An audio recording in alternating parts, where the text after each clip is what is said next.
Hello. Welcome to collegeaudition.org's video series of how to get into college for theater. Today we're just going to be looking at how to start the process of getting into college for theater.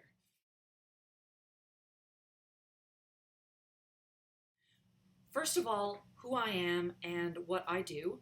My name's Adrienne Gallia. I'm the founder of collegeaudition.org and I am a college audition coach.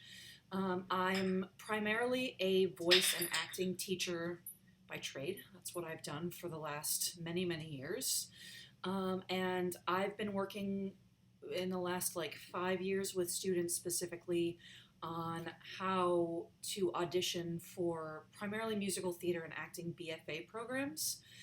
I've also been the artistic director of a regional equity theater in the Detroit area, so I have a lot of experience being behind the table and understand what it's like to watch auditions and have specific knowledge as to what auditors are looking for when they see candidates. And now making an appearance, no, there is Toby, my dog. He'll be around. He might make noise. And now he's gone. It's fine. So let's get started. The first thing that I want to talk about is understanding exactly how competitive it is to get into school for theater now. It's very, very competitive, so that you can have an understanding of whether or not this is really what you want to do, so that you fully understand what you're getting yourself into. Most theater programs now are equivalent to applying to Ivy League programs. They're that competitive. The fun little statistic that I like to throw out there is that it is statistically easier to get into Harvard Medical School than it is to get into most BFA musical theater programs. Harvard Med School has an acceptance rate somewhere around 3.5%, and a lot of musical theater programs have less than 1% acceptance rates. Because of that, you're going to experience a lot of rejection, and you need to prepare yourself for that. If you're not a person who handles rejection well, I think that's something that you need to be honest with yourself about, because it's going to happen a lot, not just throughout the audition process, but should you choose to continue on with it later after you get your degree, you're going to continue experiencing a lot of rejection. It's just the nature of the industry. It is not a measure of your talent or your self-worth. It's just about what each program needs at the time and where they feel you are educationally and how much they feel like they can help prepare you in your education given where you're at right now. They have to make such tough decisions when they're going through trying to narrow down the applicant pool to decide what 12 to 16 kids typically they're going to allow into their program out of maybe 2,000 applicants. So they have to get really nitpicky with what they're looking for. So again, it's not a measure of your talent at all. It's not a measure of your self-worth. It's just the nature of this industry. It's also really important to know that getting a BFA is a lot of work. It's different than getting a traditional degree. You are not taking a 3 credit hour class, and for that 3 credit hour class showing up 3 hours per week. That's traditionally how college credits work. But when you're doing theater or really any arts credits, in your acting, musical theater classes, dance classes, choir classes, what you're going to wind up doing is taking a 1 or 2 credit hour class. Sometimes they even have 0 credit hour classes, and you're going to be in that class for 5 hours a week. So just the amount of time that you're spending in the classroom is significantly more than what you would be in a traditional degree. So that means that you could be starting the day at 8 or 9 a.m. with your dance classes, and you're going all day long. You're working through lunch, and you're working into the late afternoon or early evening just in your classes, and then after that you're going to get your ensemble credits, or you're going to rehearsal, or you're teching something, or you're into the evening. So Monday through Friday, from the early in the morning until way into the evening, you're going to be studying. You're going to be in class. So most theater kids are like, they hear that and they're like, that's super great. But if you hear that and you're like, I actually don't like the idea of that, that doesn't sound great. I don't want to spend all day long from sunrise to sundown doing even something that I love to do like that. If that just doesn't sound fun to you, then you need to be aware of that, because there are still options for you to be able to do this. But most BFA programs are structured in that way. You also need to be driven to succeed in this field. And I know that that might sound like, duh, I want to do musical theater, I want to be on a tour, I want to be on Broadway, I want to do all these different things, and that's great, but you're basically becoming self-employed. You are going to have to hustle a lot to get work. It doesn't mean that it's impossible to get work. It just means that you are not going on traditional job interviews and then once you are employed, you stay employed for years and years and years. That's not how it works in this field. You're on short-term contracts and you're constantly re-auditioning and constantly figuring out what job is next. So you have to be willing to constantly put the work in to get the next job. If that sounds terrible, then that's something you need to be aware of. If that sounds like that's totally fine, then that's great. I know that that might seem like, well, I'm not even there yet. I need to get my degree first, and I need to go to college. I need to do all that first. But if you are a person who likes a lot of stability in your life, and you hear those things where you're like, I'm going to have to continue to work and work and work just to be employed, and there's not a ton of job security, that might be something that you want to consider as far as, do you really want to pursue this field? I also want to send a little note out there to the parents out there who are maybe terrified that their child, who are maybe a little bit terrified that their child wants to get a creative degree. Just to say that creative degrees have function and purpose in the job industry outside of a creative industry. So if you have a kid that really wants a BFA, don't be terrified that if they choose to not go into theater when they're done, or if they wind up not finding work when they're done and they want to switch fields, that like all hope is lost and they're going to have a useless degree. They are not going to have a useless degree. A BFA typically signifies to employers that they're creative, out-of-the-box thinkers, which is a bonus to any employer, that typically they're going to be well-spoken and personable, and that they probably are okay with public speaking. Employers are going to recognize that even though they might not have taken as many math and science classes as other students who have graduated with Bachelor of Arts degrees, that they have skill and value to them, particularly in like startups or in the tech industry. Apple is known for hiring BFAs. It's also a valuable degree to have if you want to go on to grad school, like MBA programs. Law schools especially really love actors because they're typically good litigators, and so there are options beyond just they have a BFA and then they have no idea what to do with it when they're done because they don't actually want to work in that field anymore, or they are not finding work and they need to do something else to be employable and make a living. All of that to say that it is doable to get a degree. It's competitive and it's a lot of work, and there's a lot of unknowns to what your future will have in store. But in my experience, if you have the bug to go to school for theater, for acting, for musical theater, there's very little that anybody's going to be able to do to talk you out of it. So I think that it's if you have the drive to do it, you need to try to do it. So after that, you need to understand the work that you need to put in. First of all, you need to be really organized. You're going to be applying for way more schools than most students who are applying to college would be applying to. So they're all going to have really specific deadlines, not just an application deadline, but they might have pre-screen deadlines, maybe an artistic application deadline. They're going to have dates that you have to keep organized for your auditions. And they're all going to have very specific requirements. Like every school is going to have specifically, we want this for songs, this for monologues, This for your dance portion, they're all going to be a little bit different. Some schools are going to say they want 16-bar song cuts, some want 32-bar song cuts, some want 60-second song cuts, and you don't want to ignore what they're saying.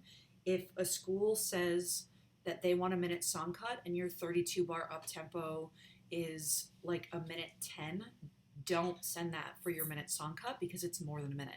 Yeah, they all have very specific requirements and deadlines, and not only do you need to follow them, you need to understand that it is not your parents' job to know what those things are and to organize you and to make sure that you're prepared. It's your job. You also need to be willing to do research. The only way to know which programs are going to be good fits for you and that you are really actually interested in are to do the research on them. So you want to speak with students who are currently attending their programs so that you know exactly what it's like now, what kind of experiences students are having now, how they feel about their professors, how they feel about the way that their education is being handled and the way that their educational needs are being addressed, and how supported they feel. Those are all really important things, and there's absolutely nothing that you can do to go online and find those things out unless you actually reach out to people who are in the program. And it's not hard. You can find them on Instagram, social media in general. And typically, even though they're really busy, so they might not get back with you right away, typically theater kids are friendly and open, and they love to talk about what they do. So they're going to be open to speaking with you. If you strike out a couple times, like, you'll find somebody eventually. Like, I can't stress enough how much I recommend speaking to students who are currently in the program. You also need to research the curriculum because you're going to start to notice intricate differences between what programs offer. You're probably going to have a dance class every semester. You're probably going to have voice lessons, especially if you're a musical theater major. You're going to have a voice lesson every semester, a private voice lesson. But some schools require that you take a piano class at some point. Some schools require that you take a music theory class. Some schools require that you take a directing class. Some schools require that you take Pilates. They all are going to have different requirements, and you might find certain things that you wouldn't have realized are of interest to you until you read it. And then that might stick in your mind as like, I really want to take an acting on film class, and that's something that I specifically want in my degree. Side note, there's way more money in film than there is in theater, for the most part, by and large. Do with that what you will. There's Cody's just taking care of business. So looking at the curriculum is going to give you a lot better idea of what you want out of your education and what you should be looking for in other programs. Because once you have an idea of I want X, Y, and Z, then you know that when you look at other curricula, that if they don't offer Y and Z and they only offer X, like, maybe that's not as good of a fit for you. And sometimes it's also hard to find where their curriculum is. Some schools are a little bit better about disclosing, like, this is what our 4-year program looks like, and some are not. But they're all there. Like, you just have to dig a little bit more with some than you do with others. You also need to keep your grades up. And that is because you are more than likely going to wind up out of state, especially if you're looking at a BFA, Bachelor of Fine Arts, or a Bachelor of Music program, because, again, they're competitive. And so you don't have as many opportunities to get into a school in your state, and you have to cast a wider net. So when you're going to school out of state, or just in general, if you're applying to a private college, the cost of tuition is higher than you would be if you were going to an in-state public university. So your saving grace here is going to be your grades. There is not a ton of artistic money that's available, especially to incoming freshmen. Some programs are better about that, where they do have money that they're able to offer you to entice you to come into the program through artistic scholarships, but many of them don't have that available at all to them. And so the money that you get is based on your grades. It's what you get as your academic award package. And so the better your grades are, the more likely you are to get that academic money, and that's going to help you in the long run because you don't want to go into debt as much as possible, you don't want to go into debt. You also need to be organized in understanding what your audition timeline is. The busiest month for auditions for acting and musical theater is February, but often auditions can start in January, they can go into March. Every once in a while, they'll go into April, and so you need to be organized in the way that you're planning for your auditions and understanding what other things you might have going on in your life that could be affected by your audition dates. So, like, you need to look into when your high school musical is, or if you are doing youth or community theater in your community, is there a show that you really want to do? You might not be able to do it because the audition dates are going to conflict. I have some students who have done like thespian competitions, and they 100% conflict with February audition dates. Like, all of those competitions in Michigan anyway are every Saturday, and so every Saturday in February, and that does not jive at all actually with college audition schedules. So you have to start making some choices. So then, when is the right time to start preparing? And my answer to that is like now. So you want to start preparing as early as possible. I like to start speaking with juniors in January. For me, the audition school year runs from March of junior year until February of senior year. That is prime time to prepare for auditions, to prepare for your college theater auditions. And so if you are in between your junior and your senior year, if it's summer going into your senior year, you are not super behind, but you don't want to wait any longer than now. You should start now. Because pre-screens, we'll also get to that in another video, pre-screens are going to need to be recorded by like October. For the most part, you need to be prepared by October, and that's really soon. If you are starting this in like August before your senior year, August, September, October, 3 months is not that much time to prepare audition material. So you want to try to do it as soon as humanly possible. I'm just going to keep saying that. Don't wait to do it. If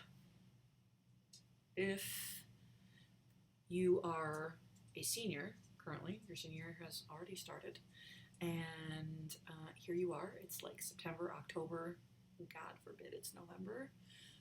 I've gotten those calls before from students who are like, I really want to go into musical theater, and it's like October 23rd of my senior year, and can you help?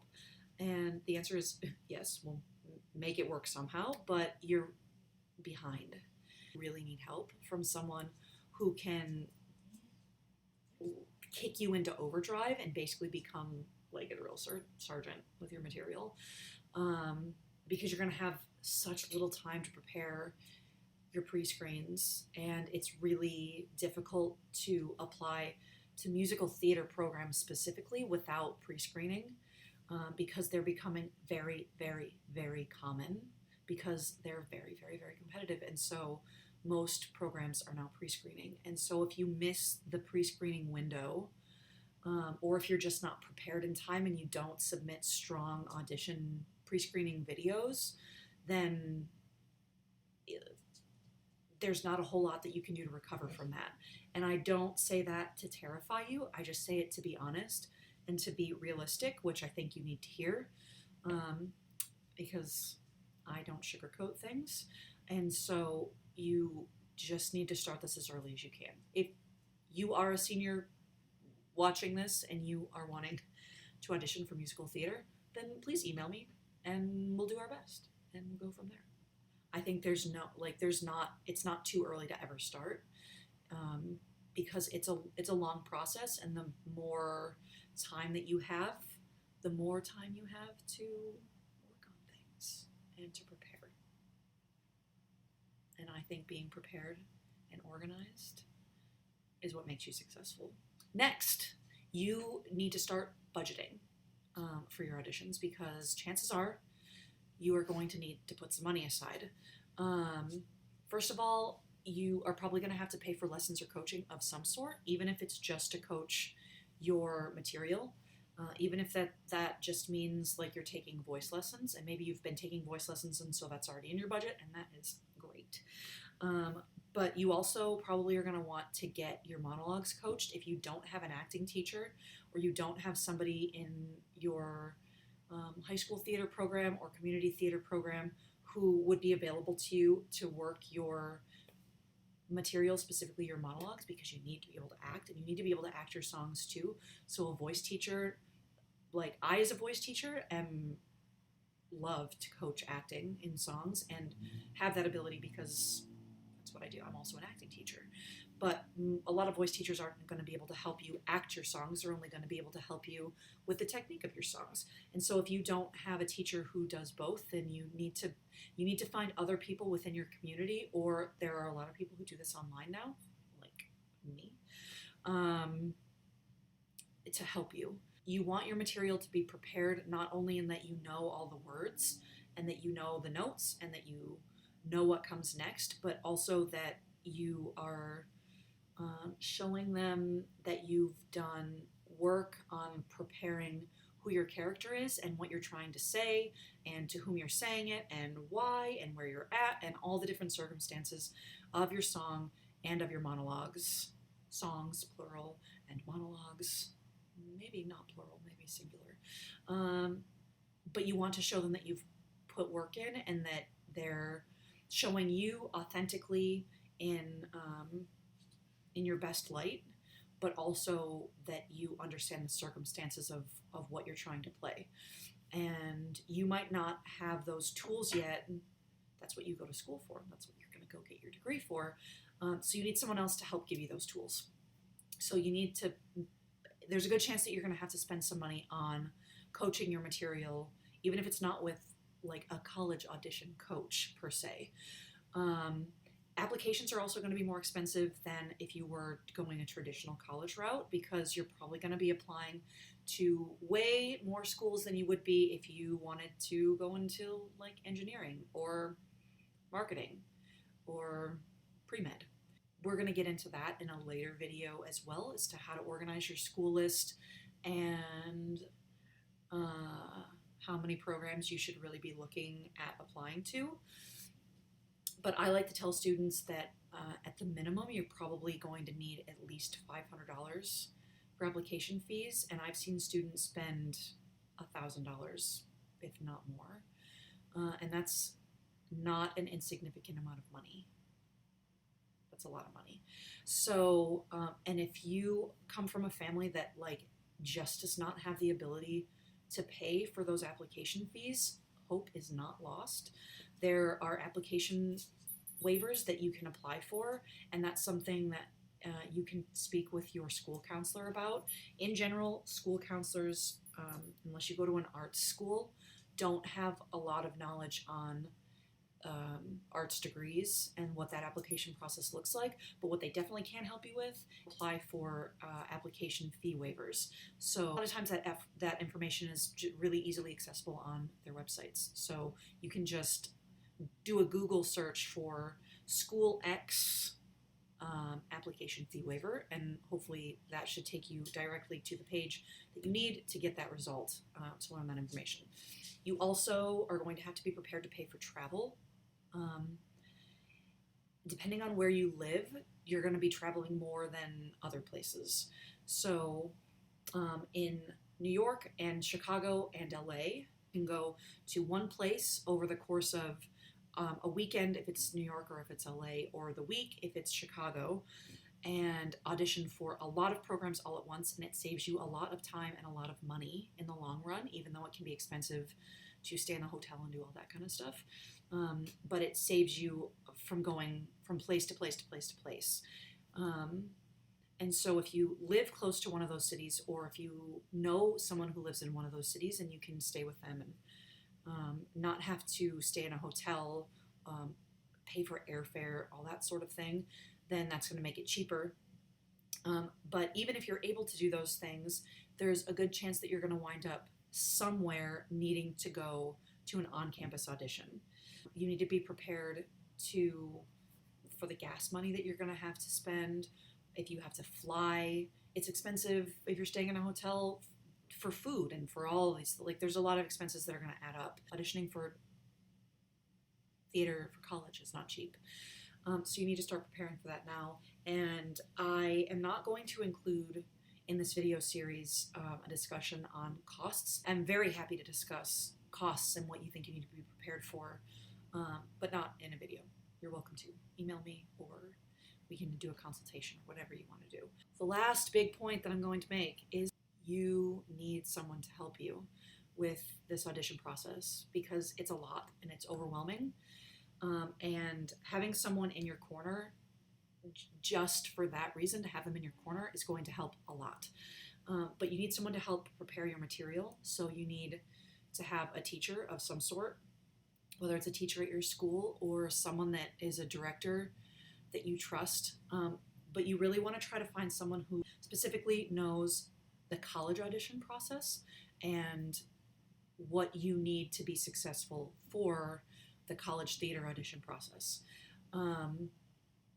So you need to be working your songs, you need to be working your monologues, you need to be working technique. If this is a concern for you, and even if it's not, you need to be aware of it. Maybe what that means for you is that you get a college audition coach, and that is also going to be a separate video. But a college audition coach is someone who has specific knowledge of the college process. They're going to be able to help you with more than just coaching your material. They're going to have working knowledge of what different schools want and what programs might be good fits for you right now, and what programs are going to be good fits based on what you want out of your education. They're going to be able to tell you what the process looks like for each school, place you in workshops and master classes and maybe mock auditions, and all of those things are going to be huge, huge benefits to you as you go through the college audition process. The thing about audition coaches is that they're not cheap typically, and so it's really incredible to be able to get one if you are able to afford it. And if you're not, this is kind of a sidebar, but also not, and I feel like I need to say it, not for self-promotion, because I genuinely want to help. The reason that I started collegeaudition.org was to provide resources for every single student, regardless of their ability to pay, to be successful in their college theater auditions. So I'm trying to build a lot of resources that are free, hence YouTube videos, which are free, where you're not paying just for the knowledge that's in my head, because I think that there probably is value to it. Because I've spent a lot of time developing the knowledge that I have and going to schools across the country and speaking with heads of different programs and understanding exactly what they want and applicants and all of these different things. And so the knowledge is absolutely valuable that people are offering and they're asking for money for, but I've seen too many students who can't afford to do this get sort of stopped dead in their tracks because they don't have resources available to them. And I don't like that concept of only students who can afford things to be successful in any area. I think everyone should have equal access to, especially education. You should be able to get the education that you deserve and that you want.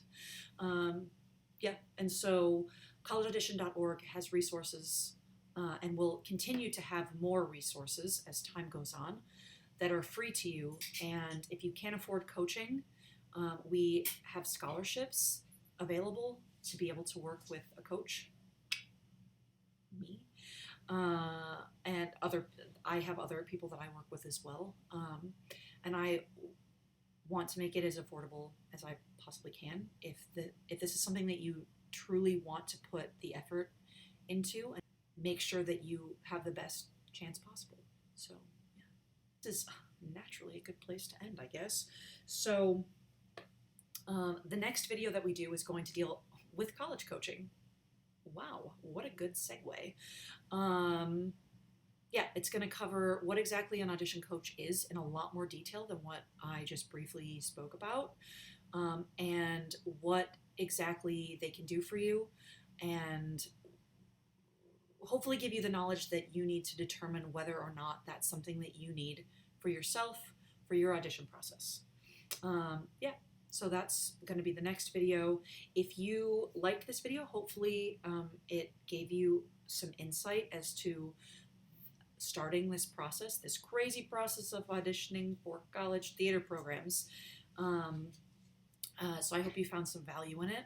And if you did, if you liked it, then give it some love down there below. Like it, leave a comment. If you have questions, please leave them in the comments and I absolutely will respond to them. You can subscribe to the collegeaudition.org YouTube channel below. Also visit our website if you have not already at collegeaudition.org, and feel free to send me an email, me and Toby, who's literally chasing his tail. I don't know which way I'm going. Toby, you can send us both an email if you want. hello@collegeaudition.org. We will get back with you if you have questions. Advice is always going to be free. I'm always happy to answer questions in the comment section here or an email if you have them.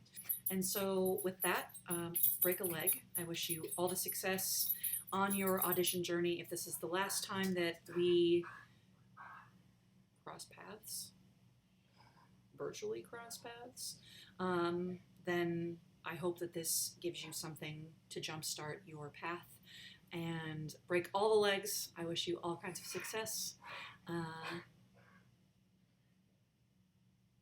I don't have a good way to end a video, so I'm just going to end it. Okay, goodbye.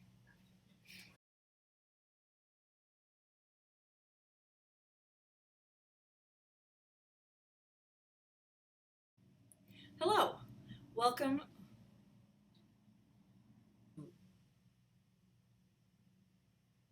There's just a giant squirrel that just popped into my window, and it was alarming. And now we're over it. Okay.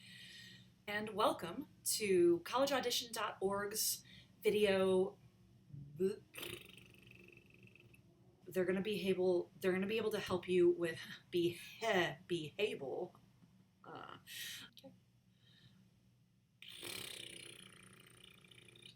Okay. You also need to. Toby, you want to say hi? Come here. Jump up. Come here, jump up. There's Toby. There's Toby. Toby, what are you doing? Ow. Okay, goodbye.